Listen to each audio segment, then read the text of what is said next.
ዛሬ ከጠዋት ጀምረን በደቡብ ኢትዮጵያ ክልል በጋሞ ዞን እንገኛለን። ጠዋት ዛሬ ያየነው በጣም አስደሳቹ ስራ በምዕራብ አባያ ወረዳ የተጀመረው የገጠር ኮሪደር ስራ ነው።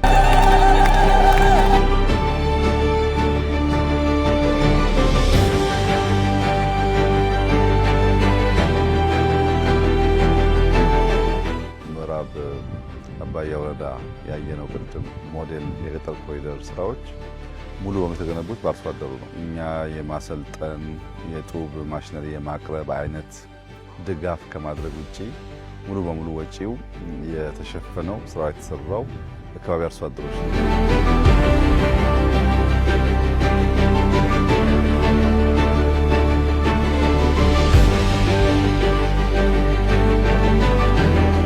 ንጽህና ካለ ጤና አለ፣ ምግብ ካለ ጤና አለ፣ ኦርደርሊ የሆነ ስርዓት ካለ ሰላም አለ።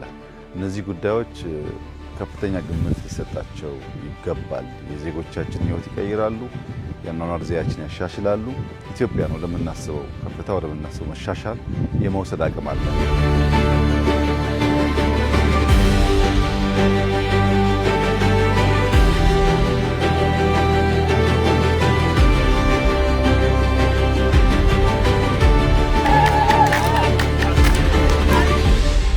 ሁለተኛ ያየነው የከሰል ማምረቻ ነው።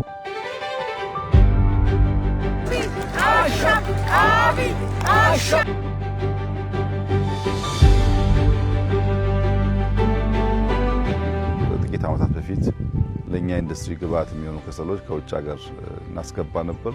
እስከ $300 ሚሊዮን ገደማ ከውጭ ገቡ ነበር። አሁን በሀገር ውስጥ እናመርታለን። ለኢንዱስትሪዎቻችን ግብዓት ይውላሉ። ዘንድሮ አምና መጨረሻ አካባቢ ዘንድሮ አራተኛ ስናስመርቅ ነው።